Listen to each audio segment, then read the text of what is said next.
তো চলে এলাম আমার এভরিডে কুকিং 1 2 3 চ্যানেলে। তো মাছগুলো ফ্রাই করার জন্য এইভাবে ভালো করে সুন্দর করে কেটে কুটে নিলাম।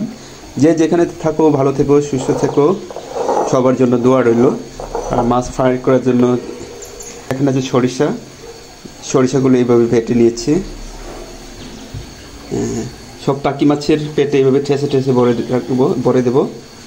ভরা হয়ে গেল দুটা, এই যে ভরে দিলাম।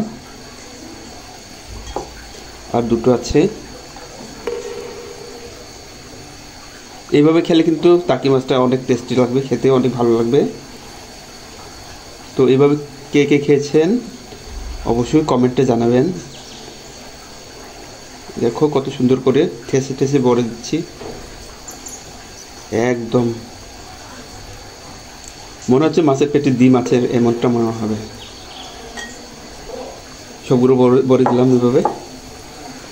এরপর এখানে হালকা লবণ নিব, হালকা লবণ নিয়ে নিলাম। আর দিয়ে দিলাম হলুদের গুঁড়া দিয়ে ভালো করে মেখে নেব।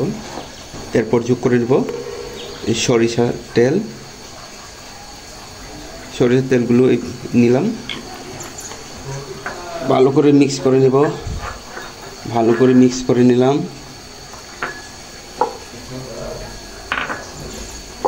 এইভাবে মাখিয়ে নিলাম সবগুলো।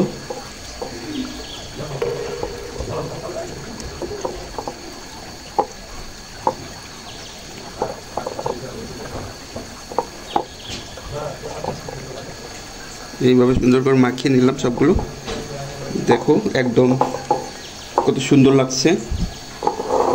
এগুলো ভেজে নেব। তো বন্ধুরা, টাকি মাছগুলো ফ্রাই করার জন্য চুলায় কড়াইটা বসিয়ে দিলাম।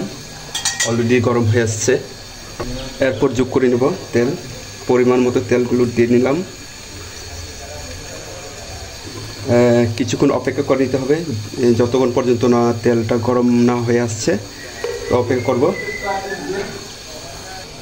তো দেখতেই পাচ্ছেন তেল একদম গরম হয়েছে। তো মাছগুলো এইভাবে লম্বা করে ভেজে নেব।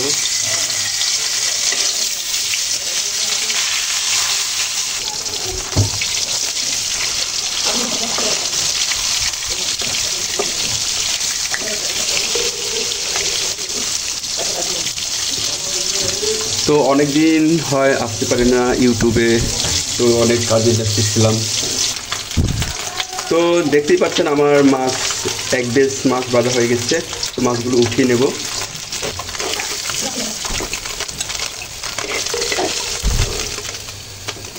তো আরেক বেশ আছে, আরেক বেশগুলো এভাবে একটুভাবে ভেজে নেব।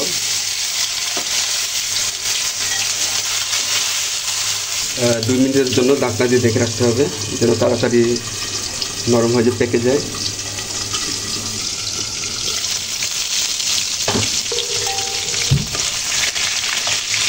তো মাছগুলো উল্টিয়ে দেব।